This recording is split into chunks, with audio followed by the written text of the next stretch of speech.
Hello students, आज हम हिंदी व्याकरण का क्लास 1 का लेसन नंबर 15 पढ़ेंगे, जिसका नाम है कहानी लेखन।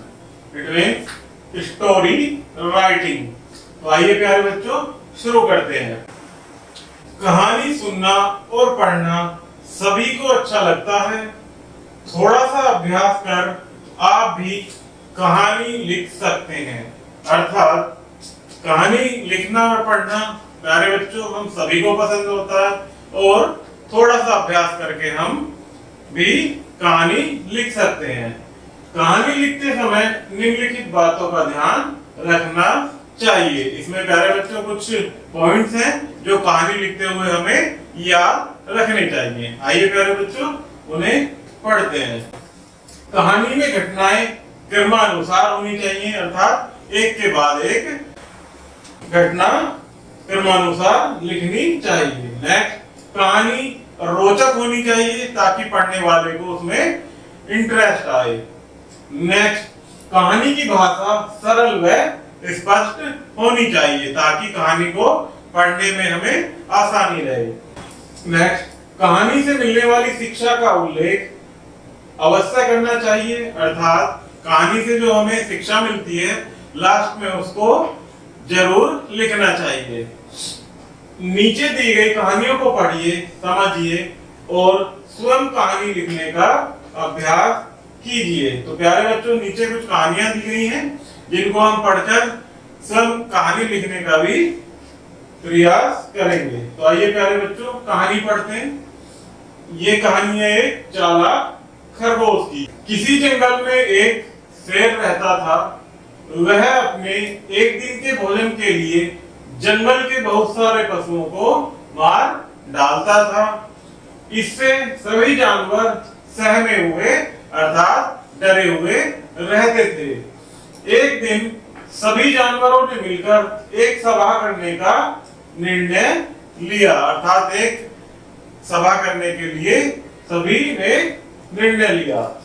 जानवरों ने शेर से प्रार्थना की कि वे उसके पास एक जानवर प्रतिदिन भेज दिया करेंगे और वह उसे खाकर अपनी भूख मिटा लिया करे। अर्थात सभी जानवरों ने मिलकर निर्णय लिया कि शेर के पास वे प्रतिदिन एक जानवर भेज दिया करेंगे और शेर से प्रार्थना की कि आप इसको खाकर अपनी भूख मिटा लिया करेंगे।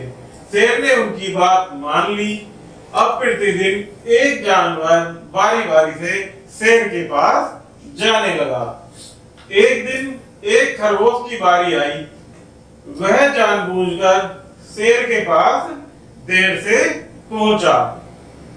जब शेर ने उसे देरी से आने का कारण पूछा तो उसने उत्तर दिया, महाराज, मैं आपके पास ही आ रहा था कि रास्ते में मुझे एक दूसरा शेर मिल गया। खरगोश ने उत्तर दिया कि महाराज, मैं आपके पास ही आ रहा था, परंतु रास्ते में मुझे एक और शेर मिल गया। वह स्वयं को जंगल का राजा बता रहा था, अर्थात जो दूसरा शेर था वह क्या बोल रहा था कि मैं जंगल का राजा हूँ। यह सुनकर शेर ने गुस्से से कहा, मुझे तुरंत उसके पास ले चलो। खरगोश शेर को अपने साथ लेकर चल पड़ा। रास्ते में एक कुएं की ओर इशारा करते हुए खरगोश ने कहा, महाराज, शेर इसी के अंदर है।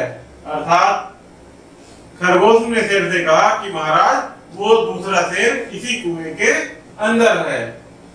शेर ने कुएं में अपनी ही परछाई देखी और उसमें कूद पड़ा और वह पानी में डूबकर मर गया। इससे सभी जानवर बहुत ही प्रसन्न हुए। अर्थात से खरगोश ने क्या किया प्यारे बच्चों, उसे बताया कि दूसरा शेर इस कुएं के अंदर है। तो शेर ने उसमें अपनी परछाई देखी तो वो उससे झपटने के लिए उस कुएं में कूद पड़ा और कूदकर मर गया। तो इस कहानी से प्यारे बच्चों क्या शिक्षा मिलती है कि बुद्धि के प्रयोग से सभी काम बन जाते हैं। तो कहानी जैसे हमने स्टार्टिंग में पढ़ा था प्यारे बच्चों कि कहानी की जो हमें उससे शिक्षा मिलती है उसे अंत में जरूर लिखेंगे। तो ये हमारा क्या शिक्षा मिलती है कि बुद्धि के प्रयोग से सभी काम बन जाते हैं। इसी प्रकार प्यारे बच्चों एक और अन्य कहानी है, जैसे को तैसा। किसी गांव में एक हाथी रहता था। वह रोज सुबह तालाब पर नहाने जाता था। जाते समय रास्ते में एक दर्जी की दुकान पर रुकता था। दर्जी उसे रोज कुछ न कुछ खाने को देता। दोनों में गहरी दोस्ती हो गई थी। एक दिन दुकान पर दर्जी का लड़का बैठा था। हाथी रोज की तरह दर्जी की दुकान पर पहुंचा। दर्जी के लड़के ने हाथी की सूंड में सुई चुभवा दी। हाथी को बहुत गुस्सा आया, लेकिन वह चुपचाप चला गया। नहाने के बाद लौटते समय हाथी ने अपनी सूंड में गंदा पानी भर लिया। वह सीधा दर्जी की दुकान पर पहुंचा। उसने सारा गंदा पानी दुकान में डाल दिया। जो उसने अपनी सूंड में गंदा पानी भरा था, वो उसने सारा पानी दर्जी की दुकान में डाल दिया। इससे दुकान में रखे सारे कपड़े गंदे हो गए। इस तरह हाथी ने बदला ले लिया। तो ठीक कहा है, जैसे को तैसा। तो प्यारे बच्चों, इस कहानी से हमें क्या शिक्षा मिलती है कि कभी किसी को सताना नहीं चाहिए। तो प्यारे बच्चों, इसी प्रकार से एक अन्य कहानी है जिसका नाम है हार और जीत। तो शुरू करते हैं, इसको पढ़ते हैं। किसी जंगल में एक खरगोश रहता था। पास ही सरोवर में एक कछुआ रहता था। दोनों के बीच गहरी मित्रता थी। किसके बीच? खरगोश और कछुए के बीच एक गहरी मित्रता थी। कछुआ बहुत धीरे धीरे चलता था, खरगोश बहुत तेज दौड़ता था। अर्थात कछुआ धीरे धीरे चलता था और खरगोश बहुत तेज दौड़ता था। एक दिन खरगोश बोला, कछुए भाई आओ दोनों दौड़ लगाएं।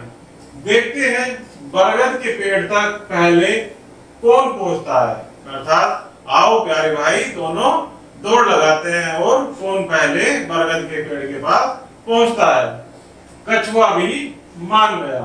अब कछुआ और खरगोश एक साथ दौड़े। खरगोश बहुत तेज दौड़ा। जब दोनों ने दौड़ना शुरू किया तो खरगोश बहुत तेज दौड़ा और वह बहुत आगे निकल गया। अब उसने पीछे मुड़कर देखा, उसे कछुआ दूर दूर तक नहीं दिखा। अर्थात जब खरगोश काफी आगे निकल गया तो उसने पीछे मुड़कर देखा तो उसे कछुआ कहीं नहीं दिखा। खरगोश ने सोचा कि थोड़ा आराम कर लूं। वह एक पेड़ के नीचे बैठ गया। उसे नींद आ गई। अर्थात आराम करते करते खरगोश को नींद आ गई। कछुआ लगातार चलता रहा। उसने देखा कि खरगोश सो रहा है। वह चलता गया और पेड़ तक पहुंच गया। अर्थात धीरे धीरे चलता हुआ कछुआ पेड़ तक पहुंच गया। नींद खुली तो खरगोश बहुत तेज दौड़ा, लेकिन कछुआ तो पहले ही पहुंच गया था। सही कहा है, जीत के लिए जरूरी है पहले काम पीछे आराम। अर्थात अगर हमें कहीं किसी भी क्षेत्र में प्यारे बच्चों जीत हासिल करनी है तो उसके लिए पहले हमें काम करना है और बाद में आराम करना है। तो इस कहानी से हमें क्या शिक्षा मिलती है प्यारे बच्चों कि सफलता के लिए काम को लगातार करना चाहिए। अर्थात उसमें कोई रुकावट नहीं करनी चाहिए। इसी प्रकार से एक अन्य कहानी है जिसका नाम है कर्ज। तो इसको हम और आप मिलकर पढ़ते हैं प्यारे बच्चों। कर्ज। बगदाद का बादशाह बड़ा ईमानदार, धार्मिक और न्यायप्रिय था। कौन था? बगदाद का बादशाह बहुत ही न्यायप्रिय, ईमानदार और धार्मिक था। वह अपने राज्य के खजाने का पैसा कभी अपने परिवार पर खर्च नहीं करता था। वह हमेशा एक गरीब नागरिक की तरह रहता था और राज्य के मामूली कर्मचारी की तरह प्रतिदिन 3 सिक्के वेतन के रूप में लेता था। क्योंकि वह राजा कैसा था प्यारे बच्चों? न्यायप्रिय और ईमानदार। एक दिन बेगम ने बादशाह से कहा, आप 3 दिन का वेतन पेशगी ले लीजिए, इससे ईद पर बच्चों के कपड़े बनवा लिए जाएंगे। अर्थात आप 3 दिन का वेतन एडवांस में ले लीजिए, इससे ईद पर बच्चे के कपड़े बनवा लिए जाएंगे। यह सुनकर बादशाह खामोश रहे और वे कुछ सोचने लगे। बेगम ने अपनी बात फिर से दोहराई, इसमें सोचने की क्या बात है, यह रुपया बाद में धीरे धीरे कटवा दीजिएगा। बेगम शाहजहां ने बेगम को समझाया, यदि मैं कल मर जाऊं तो यह कर्ज कौन चुकाएगा, अर्थात मैं ना रहूं तो कल यह कर्ज कौन चुकाएगा। बेगम बादशाह की बात सुनकर खामोश हो गई और उसने बच्चे ने पुराने कपड़ों में ही ईद का त्योहार मनाया। अर्थात उसकी यह बात सुनकर बेगम खामोश होकर शांत हो गई और उसने ईद के दिन अपने बच्चे को वही कपड़े में त्योहार मना लिया। तो प्यारे बच्चों, इस कहानी से क्या शिक्षा मिलती है कि ईमानदारी सर्वश्रेष्ठ नीति है, अर्थात हमें कर्ज लेकर कोई काम नहीं करना चाहिए। प्यारे बच्चों, ये हमारा कहानी लेखन का कार्य का लेसन हमारा समाप्त हुआ। आशा करता हूँ कि आपको वीडियो अवश्य पसंद आई होगी, तो चैनल को लाइक एंड सब्सक्राइब जरूर कीजिएगा। धन्यवाद।